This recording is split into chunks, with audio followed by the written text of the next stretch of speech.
Leadership Beyond Profits, a Social Justice Approach, a 6-part workshop series presented by the In Motion Network.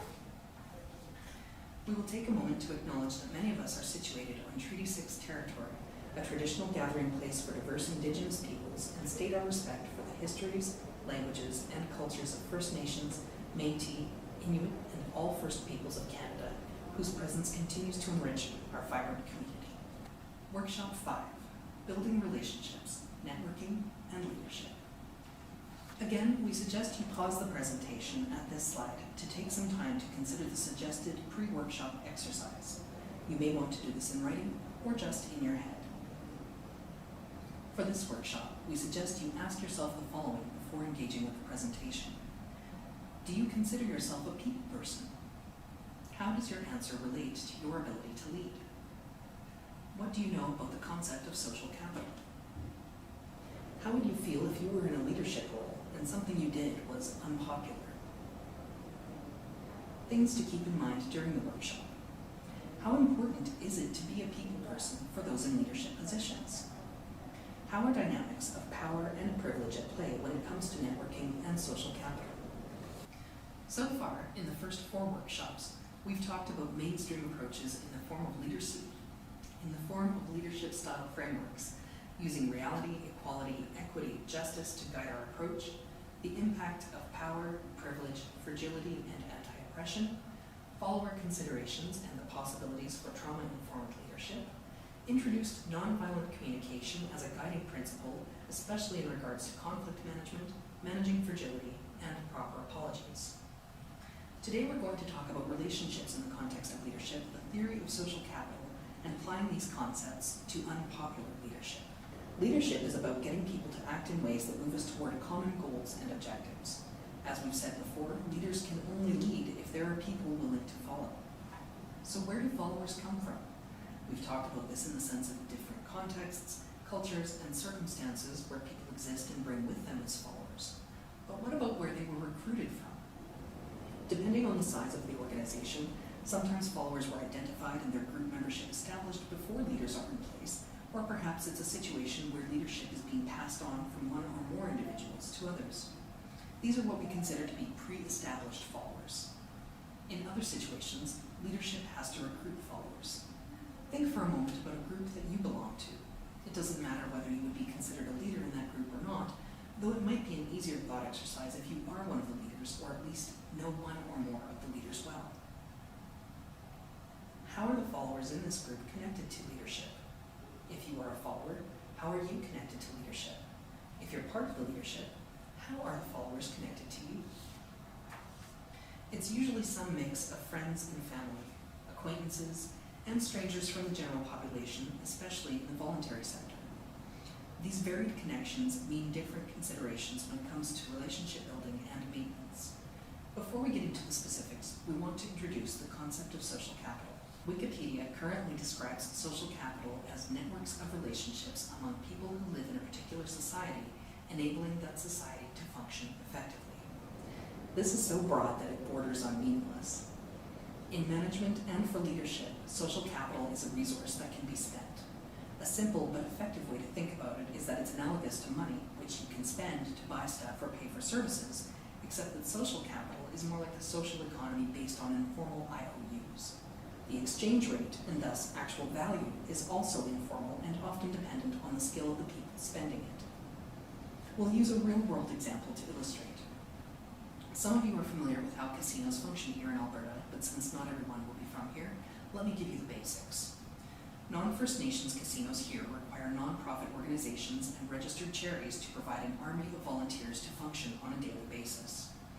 Non-profit organizations apply to the Alberta Gaming, Liquor and Cannabis Board to be a participating organization, and then they are given dates on which they are able to work at a particular casino, usually for 2 days. This is done this way supposedly to prevent fraud and money laundering and other nefarious organized crime things that happen in casinos. Regardless, what it means functionally is that if your organization can manage to pull together the people power to work a casino, you get a large lump sum of money that you can then use for your organization. No special skills are required, but by our rough calculations, To run a casino, you need to pull together approximately 250 volunteer hours over 2 days, split over 19 people each day, working from 4.5 to 9+ hours each. These hours run between 9 a.m. and 3:30 a.m. Most organizations also schedule a few people as backups in case someone can't make it at the last minute. These events are a massive headache. Nobody likes doing them. Sometimes newer volunteers still enjoy a particular aspect of it, such as counting money or working the cash cage, but usually that wears off after a few casinos. It is a challenge to find the volunteers required, and in some groups that do casinos for funding, the usual volunteer pool to draw from may be much smaller due to participation being seen as sketchy for religious or ethical reasons, not to mention the need for people for such long hours that either conflict with work or even just with normal sleeping schedules. If you happen to get weekdays, you have issues with people being at work during the next day or needing to wake up for work the next day. If you get a weekend, especially if it's a long weekend, now you're competing with people's leisure activities. You can't even pay people to do this because they literally made it illegal to do so. Lily Choi, the writer/researcher for this series, has provided another example. I've been the casino chair multiple times, mostly because no one else wanted to do it. It's an unpleasant task that is well suited to how I work. It's a high-pressure situation in that there is a large sum of money at stake. In my experience, payouts have ranged from between $45,000 to $90,000. There is a hard deadline that is essentially immutable. In theory, you might be able to swap with another organization, but practically speaking, I've never heard of it happening. And you have to convince 38 people, fewer if you manage to convince some to do this 2 days in a row, to spend a big chunk of time doing something that's not particularly enjoyable. I found a casino schedule I was responsible for filling for September 26th to 27th, 2017. The date doesn't really matter normally, but I'll explain why in a minute it had an impact for this specific event. Looking back, I see that the schedule was filled with a mix of board members who were voluntold that they would take a casino shift, family members of board members, I literally have them entered in my stuff as so-and-so's mom or dad, and then about a third of them were my friends and acquaintances. I remember talking to other board members later about this casino when they asked me who a lot of these people were since they had no prior connection to our organization. In one case, she was an acquaintance who I knew did a lot of volunteer and board work herself. I basically offered a trade where if she worked a casino for me, I would in turn work one for her. In another case, he was an acquaintance of mine who I knew through an aquarium group and had bought fish from in the past. The rest were friends who were in general supportive of the kind of nonprofit work that I did, and I guilt-tripped them into working the casino because it was 2 days after my birthday. I'm pretty sure that in at least a few cases, the ask started with a text that said something like, "Hey, as you know, my birthday is coming up and I'd love to see you. Might you be willing to work a casino for me that week and then we can also catch up in person if we're working the same shifts?" In a way, I used my birthday to justify asking for more out of my social capital. I used my birthday to inflate the value of the social capital that I was cashing in to make this casino happen. I didn't really think of the connection to social capital until later, but spending social capital to get this done was exactly what I did. I offered reciprocal exchanges, I leveraged connections outside of this work, and I straight up used personal connections, using "do this for me" as a birthday present to justify a relatively costly ask to fill this schedule. I even convinced my husband and our friend/garage suite occupant to help out, in part by pointing out that they could carpool since we live on the same property. Lily has provided one example of what social capital can look like. From a leadership context then, social capital is a useful tool to get people to take action. You can use it to get people on board with a project or clause. You can turn it into free labor. Social capital is great for groups, especially when leadership has lots of it. But it can also be problematic. While it is hard to quantify how much social capital is available to any individual or group, it is definitely a finite resource that needs to be actively replenished. Its exchange rate, that is, what you can get out of it, is also influenced by perceptions of obligation and possibly taps into guilt and shame. From a group perspective, it can also be problematic because the pool of social capital available to a group may be tied to specific individuals. This can be quite invisible until there is a legacy problem where individuals to which the social capital is attached leaves the group or organization, and all of a sudden, what may have been assumed to be the organization's social capital leaves with certain people or or becomes less valuable in the sense of what it can buy. Shifting gears a little, I'm going to talk about 3 sources of followers, but for each source, we will bring it back to social capital considerations. There are obvious benefits to drawing on friends and family as followers. It draws on pre-existing strong relationships, which is basically a solid pool of social capital, assuming healthy relationships. Their motivation to engage is likely based on how much they value their connection with you. Because you know them, you may have a good sense of their strengths and weaknesses and know what are the best ways to use their skill set and keep their interest. With these benefits, though, there is also significant risk. If the experience goes bad, it can put the relationship at risk. If their primary motivation is their connection with you, they may be engaging even if they don't buy into the cause. Depending on the history of the relationship, it could mean interpersonal drama being brought into the situation. Surrounding yourself with friends and family, especially if no room is made for outsiders, can easily turn into tunnel vision and groupthink. The associated social capital considerations are really interesting in this context. From the start, you can imagine a friends and family connection means a larger pool of social capital to draw upon, but you have to keep in mind that this pool is the same pool that is also affected by your relationship with a particular individual that is shared by your connection outside of the leadership setting. We'll go back to the casino example Lily used before. One of her volunteers was her spouse, who in general she could assume would be willing to work a casino or do other similar types of things on her behalf. However, what happens if they get into a fight or disagreement right before the event? In their case, Lily knows her husband would still do it. However, the same may not be able to be said for other relationships. Would you still ask someone to do this earlier in a relationship where you may not have quite as much social capital built up? Maybe, maybe not. This is what I mean about social capital considerations. Large pools of it, which is what one would expect from family and friend connections, also mean more potential for complications. Related to these potential complications, then, a critical best practice is to have clear boundaries. This is true for any type of leadership-follower situation or relationship, but perhaps extra important since a bad experience in this context can have repercussions well beyond the limits of the group. We'll talk about that next, and then on the difference between persuasion and coercion. Friends and family, when in follower roles, highlight how important boundaries are. We would argue that they are the most important for these strong ties because they bring into the leader-follower relationship pre-existing relationship dynamics, history, and the highest potential for disruptive consequences, not only within the group, but for the leader and the follower if their personal relationship goes bad. Clear boundaries can also help with the different expectations we might have from those closest to us. Because we know them in contexts outside of the situation in which you are leading, we may have higher or lower expectations of them based on that knowledge. We may also react differently to them versus other followers if they refuse to do something. Recognition and rewards may also look very different. For example, it would be odd for me to thank my spouse with a greeting card and an offer to be a work volunteer reference. Just like how it would be really strange for me to offer to take on someone else's pooper scooping duties for a week. Boundaries can also help with managing things in a way that followers agree to be fair.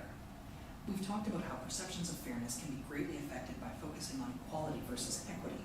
Therefore, it makes sense that setting clear boundaries around fairness, perhaps in the form of a formalized written policy as to the group or organization's approach on fairness being one that is focused on equity, can be useful when there are claims of unfair practices. Related to fairness are issues around favoritism and nepotism. This is likely less of an issue in volunteer situations where the goal is to gather enough people power to get something done. But if there is explicit concrete compensation, such as paid positions, it can very easily lead to claims of favoritism and nepotism.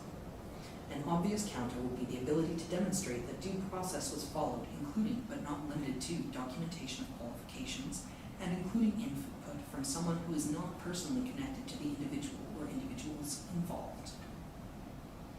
Favoritism and nepotism can also be a problem in reverse.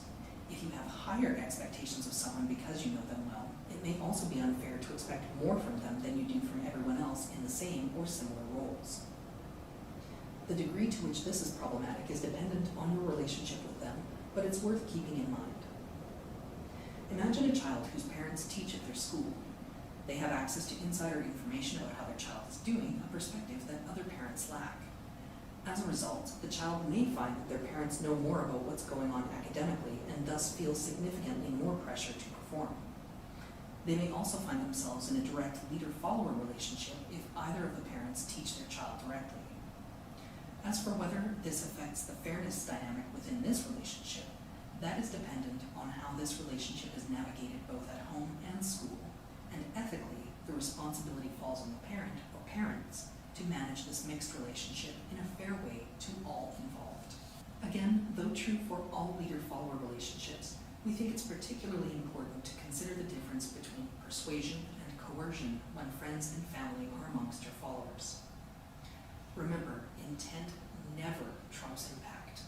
The same exact action taken by a leader can be experienced very differently by individuals and in different settings. This results in a situation in which focusing on equity over equality actually makes things easier. Using the casino example, let's say during the event, I get irritated and say something snappy to a volunteer. How this impacts the volunteer can be hugely different from person to person. A variable that likely has a huge influence on how it's received is the pre-existing relationship. If it's my spouse, they are probably way more likely to consider mitigating factors such as my current overall stress level, the amount of sleep I got the night before, and to what degree that this is typical or atypical behavior for me. A friend may know less since we don't live together, but they might know if I've experienced a significant stressor recently and write off my snappy behavior against that. An acquaintance may be less tolerant of being snapped at. Their reaction may be largely dependent on prior experiences with me, for better or worse. If the volunteer I snapped at was entirely new to me, then all bets are off. Without a prior relationship or connection of any kind, it is well within reason for them to assume the worst, that I am unappreciative of people who are giving me their time with essentially no strings attached. Obviously, it means different things should be done to follow up in a situation like this. It impacts the social capital pool I have with various connections and may well put me in social capital debt with a stranger. Related to this, then, I think it is important to consider the differences between persuasion and coercion. You know the jokes about Canadians always being super polite or apologizing for everything even when it's not appropriate? These jokes reflect the value mainstream Canada places on being nice, often to the extent of not saying no, even when that's what we want to do. This is exacerbated by the power dynamic that is in play when it's a leader asking something of a follower, and further complicated by the pre-existing relationship between them or the absence of one. Some folks will feel more comfortable saying no to someone they are close to versus someone they don't know, and the reverse can also be true.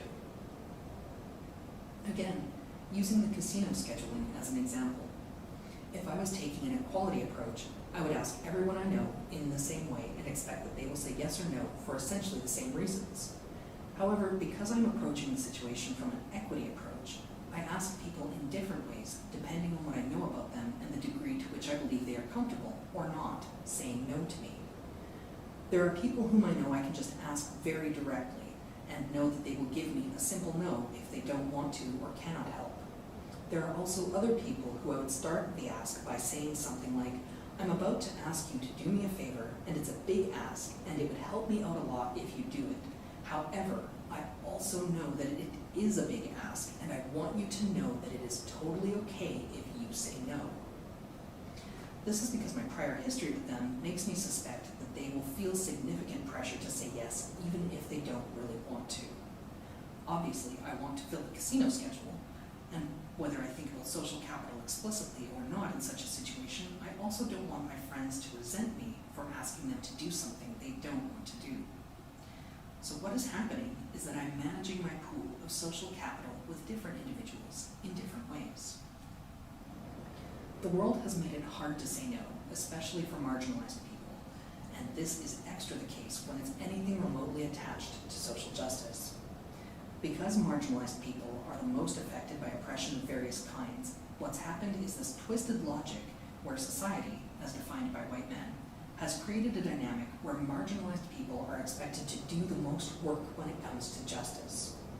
Under the guise of, well, they have the most to gain, those in positions of power have essentially abdicated responsibility to fix the oppressions they created, benefit from, and continue to uphold and reproduce.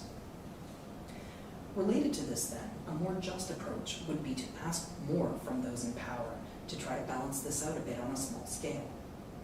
When doing something like filling a volunteer schedule, where quite literally what's needed are people to show up and engage in basic tasks that can be done by just about anyone, start with those with more social power first. This is also worth considering when something is being asked of you. Is the person or organization asking something from me, asking from a position or more or less power relative to myself? And how should that inform your willingness to give what is asked, refuse, or something in between? Another example, if a large for-profit corporation asks someone to, say, do some kind of training for them, if the trainer is negotiating from a position where they value equity over equality, they may start negotiations at $200 an hour. If it's a locally owned small business, maybe it would be $50 an hour. If it was a nonprofit organization, they might ask them if they have a budget available, or do their best to work with that, or work out something where maybe actual money isn't exchanged, but a tax receipt for a donation. Is this fair? It is to me, because charging everyone the same hourly rate is equality, whereas adjusting my ask depending on the capacity and resources of the organization is about equity. Related to that then, for folks who value equity over equality, the odds of saying no are significantly higher when the ask comes from a for-profit corporation or a privileged individual in a position of significant power. This would be particularly useful for those who have limited capacity and must make choices around who they want to work for if they are devoted to engaging in work that moves the world towards social justice. We will talk more about this in Workshop 6 and about how to make it easier for you to say no. That's not only about protecting your well-being and your capacity, but also about saying no as a principled action that is consistent with your values. There's a very high value placed on being a people person, both generally in mainstream society and also specifically in leadership roles. What we think of as people persons, though, is very limiting. We think of a stereotypical extrovert who's good at small talk and working a room. In part, people who tend to be seen as people persons are good at making acquaintances, and acquaintances are a uniquely powerful connection when it comes to leadership. To explain why, let me tell you about the strength of weak ties. Strength of Weak Ties was the title of a paper written by Mark Granovetter and published in the American Journal of Sociology way back in 1973. The author argues that the power of connections is counterintuitive. That is, in some contexts, we get more out of our weaker ties with people than we do out of stronger, close ties. He uses the example of looking for employment to highlight how weak ties can do more for us than strong ties. This is in part because we tend to share a lot of similarities with the people we are close to. We often have similar skills, interests, and shared social circles. There is often similar political leanings and many shared values. Proximity is also a factor. Many of our closest connections would also be local ones, though the internet and social media is definitely changing this in dramatic ways. For some situations in which networks can be useful, though, this is not ideal. Granovetter demonstrated this through a study on how people got job leads, and there was a clear pattern of people finding out about opportunities not from those whom they had the closest ties, but rather from people who were weak ties, acquaintances. Why was this the case? Well, if the people we are closest to are those whom we often share similar skills, we may be in direct competition with them when it comes to an employment opportunity. For example, because school and work are domains from which many members of our networks come, a job opportunity that's suitable for you may also be suitable for other people in your network. In a situation where you're not seeking work but are instead sharing an opportunity that may be of interest to your network, chances are also good that the opportunity is a good fit for multiple individuals. But if someone you know is looking to hire in an area that has fewer connections to what you do, you may only know one or a few people to send the opportunity to. You are much more useful to them than the connections you have who work in the same or related fields as you. How does this apply to leadership? If a leader heavily depends on close ties such as friends and family to fill the ranks, so to speak, what happens is that this pool can get exhausted pretty quickly. Depending too much on this group of people burns out relationships. After all, just how many strong, close connections can one foster given the time and energy needed to nurture this kind of relationship? But acquaintances are way easier to come by. At what level of connection does someone qualify as an acquaintance? The answer varies, and it's up to you to decide who you would consider an acquaintance, but it could be as simple as knowing someone's name, occupation, and perhaps a few interests. Depending on your baseline for who you consider acquaintances, building a network of acquaintances may be really easy, and the size of this network is essentially limitless if you happen to be good at quickly making connections or have trained yourself to be good at doing this, even if it didn't come naturally to you. The concept of networking is both widely embraced and poorly defined. Sometimes, we talk about people's networks as though they just magically came into existence rather than a web of relationships that's constantly changing and evolving. But networking skills can be developed. So if talking to people and making low-level connections is not a natural forte, you can learn to do that. Or if making casual connections is easy for you, you can hone your skills to be a more efficient networker. Depending on your needs, efficient networking may also mean connecting just enough for a weak tie to get to the point where they would consider you an acquaintance. There is a difference between genuine networking, where you make connections because you are genuinely curious about people and knowing more about them, which subsequently leads to connections that may be useful to you, versus networking for purely utilitarian purposes, where you are making connections specifically because the connection with a particular person will be useful. All interactions with strangers fall in somewhere on a spectrum between purely utilitarian and purely wanting to connect for the sake of connection. When someone networks in such a way that makes it seem that they are only interested in connections, it can be seen as off-putting. It is human nature to want to feel connected to other people, so when a potential connection seems to be strictly for utilitarian purposes, it may not be welcomed. For most people, one would expect that they value connections with people who seem to be genuinely interested in knowing them versus someone who seems only to be interested in assessing their potential as a source of social capital. As a result, when, for an example, an opportunity arises that may be of interest to multiple people in someone's network, they may offer it to those seen as more genuinely connected first. Now, is this favoritism? Maybe. There are also many other variables that come into play. For example, all else being equal, people who value equity over equality will prioritize the well-being of individuals who live at the most intersections of marginalization, and possibly those with politics more similar to their own. If we consider the example that Granovetter used, where he examined the source of people's job leads that ultimately led to employment, as much as we might want for everyone to have great opportunities well suited to their skill set, we may choose to share information and opportunities with some folks and not others. How does this all relate to social capital? Well, let's say because of a prior connection you made for an acquaintance ultimately resulted in a better job situation for them. What typically happens is that this means you've baked some social capital with them. By and large, this is unspoken, though, for example, if someone subsequently thanks you or credits you for enabling them to make a significant change in their lives, you might respond with, "It's no big deal, I'm happy that someone well qualified ended up in that position." But you would also expect that the door is open for a favor or two. Later, you may be able to cash in that social capital by asking for, say, participation in a volunteer event like a casino, or a donation for a fundraising drive you're involved with, or, if they own a pickup truck, helping to move a large item. Most people would struggle to imagine what networking looks like if one was solely building social capital, because there's usually significant personal benefit that arises from networking activities. For extroverts, networking to the point of having a large network of acquaintances might be really easy.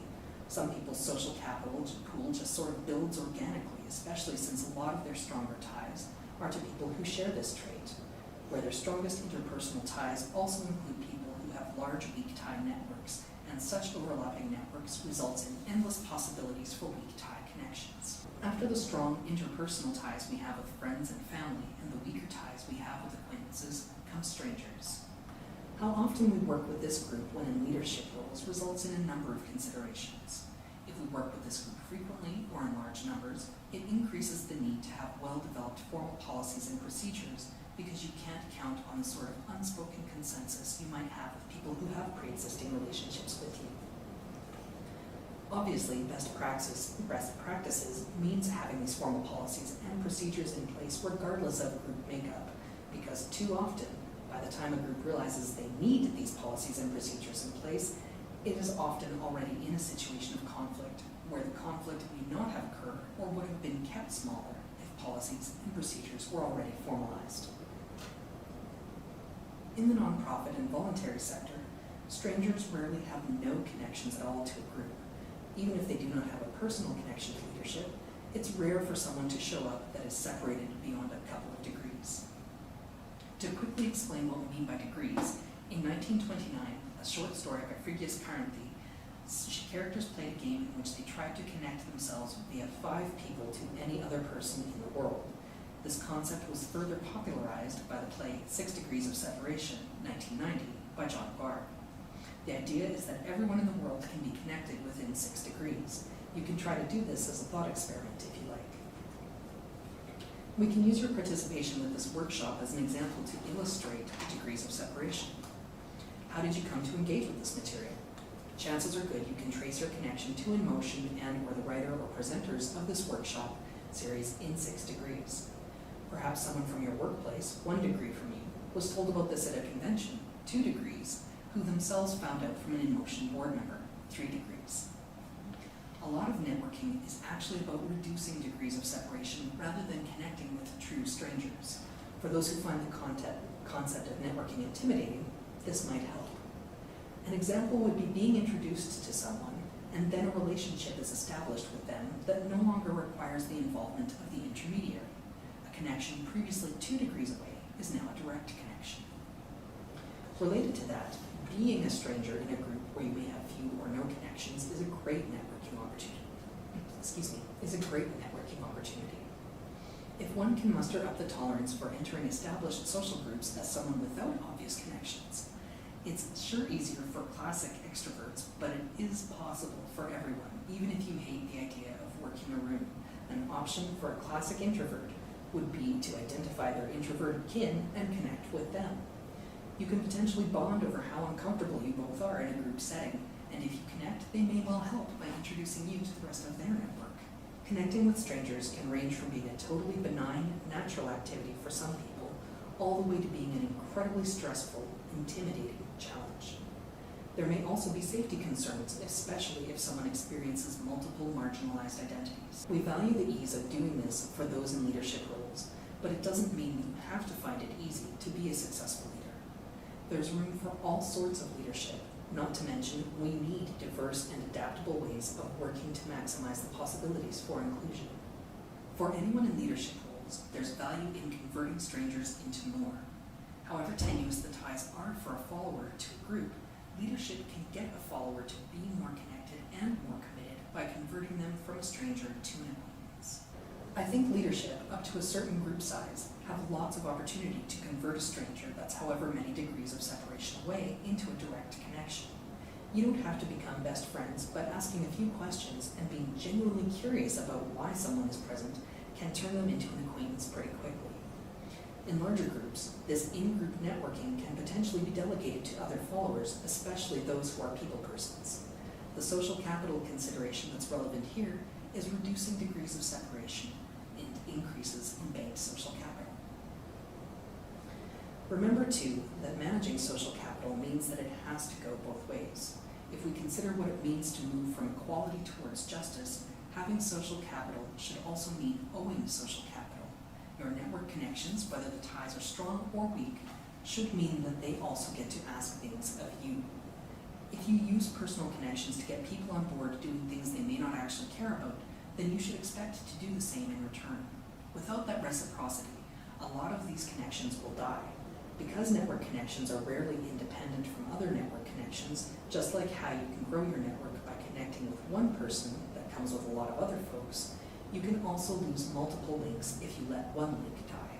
Last week, we talked a little bit about what happens when leadership is unpopular, and we need to talk more about that today in the context of relationships and social capital.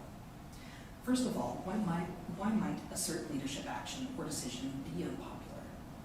An obvious answer is when the wrong or incorrect approach is taken. It may also be if leadership is seen as taking sides versus staying neutral, which, as I mentioned last week, can be because of different ideas around fairness, such as a focus on equality over equity. There are also unpopular actions or decisions that are seen as such due to politics. Note that there is an overlap here between that and perceptions of fairness. What are the social capital implications? Well, first of all, unpopular does not necessarily equal wrong. That said, popular decisions also does not equal right. Generally, unpopular actions and decisions cost social capital, whereas popular approaches can result in a gain of social capital. Focusing on the unpopular situation, leadership will often have a choice as to what that social capital cost looks like. Without any action from leadership, an unpopular approach will simply burn social capital. Some amount will just become unavailable, like it never existed. But leadership can also choose to spend some, which allows for more conflict management. Think back to the example of the workplace that paid for a laptop to enable one employee to work from home when all the other employees already had the hardware required to do so. The complainer was unhappy that the receiver got what can be considered a perk and believes this to be unfair due to their attachment to equality-based concepts of fairness. Let's say that as a leader, you didn't hear about this until later, and by the time you found out that the complainer has been talking to the rest of the group about this, you find yourself in a situation where your action of providing a laptop to the receiver is now seen as unpopular, since the only person talking about this to other people was the complainer. The rhetoric circling in this situation, by the time you found out about it, has become less attached to the specific situation, but has instead evolved into vague beliefs that you, as the leader, play favorites. What do? Well, if you do nothing, what happens is the available pool of social capital you have amongst the group will diminish. People generally do not like perceived unfair leadership. But if you take action now, you can turn this around. To do that, you might need to spend some social capital. You want to find someone who is likely to be a pre-existing ally, or perhaps someone you think can be easily swayed to become an ally. Let's say there's someone who owes you a favor. Maybe you were the one that told them about a job opportunity that resulted in a better position. Maybe you did a casino shift for them with a nonprofit you're not otherwise connected to when they needed a last-minute replacement. One way to maintain some control over the social capital is to direct its spending. In this case, you might tell this individual, who owes you a lot of social capital, about what the exact situation was, why you took this action to promote equity, and to ask if they could perhaps remind people of the rationale behind what happened, and encourage the complainer to speak with you directly rather than talking with everyone else behind your back. This has the potential to shift the situation towards one in which the group perception of leadership is skewing negative to one where you can nudge it back towards positive. By spending a lot of social capital with that one person, you are mitigating low-level, all-over loss. In a way, this is what within-group politics looks like. Leadership have more power over the within-group social capital than followers do. That's part of the whole power and responsibility thing. It also highlights the importance of open communication, which can reduce the amount of politicking necessary to maintain stable group dynamics. Related to the social capital concept then, leadership can, to some degree, rely on banked trust built up over time for what will inevitably, at some point, be an unpopular action or approach. If you are a follower and have been for a long time, and have seen leadership act responsibly and consistently in the past, you may be more willing to trust that there were good reasons for leadership to take an unpopular approach. In the example above, the person recruited to remind others of your rationale will be particularly effective if they are a node in the group, that is, if they have multiple connections to others involved, versus someone who may only be connected to fewer individuals or have weaker ties. Since there is often overlap in coworker groups and friendship groups, you are more likely to turn the tide of negative perceptions if you or your advocate is someone who is connected to multiple others, both in and out of the group you are leading, because they have access to more social capital. Shifting gears briefly, let's discuss the emotional impact of not being liked. It's human nature to want to be liked, and to pretend otherwise is, well, pretty silly. But it is important to accept that not everyone will like you, whether it's you personally, or the decisions you make, or your leadership approach. But if you remember conflict is inevitable and normal, It's okay that someone doesn't like you, though there are often opportunities for learning if it's possible to explore why they don't like you. You can be an effective leader even when a follower doesn't like you or your actions. Both of you can still be effective in your roles as long as basic respect is still in play. It is also important to remember that in any particular setting, what you see a person do or don't do is only a portion of who they are. So it may well be to everyone's benefit to remember that sometimes it's important to remember that one specific situation does not necessarily give you the whole picture of who someone is and what they stand for. We'll talk more about this in the last workshop, succession planning. What happens when it's no longer possible for you to lead or you choose to stop?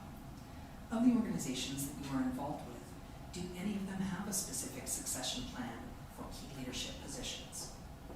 Two situations to consider here: planned departures and unplanned ones. A planned departure would be something like an expected retirement date. An unplanned one would be a health or personal crisis that takes the leader away temporarily or permanently. One shortcut we would suggest in terms of assessing whether you have a usable succession plan in place is to ask, if the leadership became unavailable tomorrow, how much of the work we are doing would continue and how much would grind to a halt? In way too many cases, and especially in the nonprofit and voluntary sector, a lot of stuff would get put on hold. Probably too much. You can see this happen on a smaller scale when someone in a leadership position goes on vacation. Does what normally happens continue to happen? Or does the group still need the leader's input even while they're away? Our society values overwork. If someone's input is required even when they're on vacation, it's a symptom of a situation where more proactive planning needs to happen. Leaders in this position may convince themselves that it's fine to still answer calls and emails on vacation, but this should be noted as a flag where coverage is insufficient. If an organization cannot tolerate the temporary and planned absence of someone on vacation, then what might that mean if that person becomes suddenly unavailable for a long time or permanently? Not only is it important for explicit succession planning to take place for logistical reasons, an even bigger domain that's often ignored are the social considerations. To what degree are the organization's relationships with other organizations and individuals attached to the organization versus individuals? Going back to the casino example, I filled 1/3 of the volunteer positions with my own connections. What happened when I was no longer casino chair? Did my replacement use their own personal connections to fill those positions? What if my replacement simply didn't have a network as big as mine to draw from? What would be ideal is if someone other than myself connected with the people that I brought in to increase their level of investment directly with the organization, rather than their connection only being through myself. This can be as simple as me asking them if perhaps in the future they might be willing to do this again, and asking their permission to add their name to a volunteer pool along with their contact information. It is never too early to start succession planning. Again, we recognize that there are limits due to how nonprofits are expected to function, but just like investing in an explicit conflict management, the upfront cost of doing this sooner rather than later will pay off when there is a change in leadership.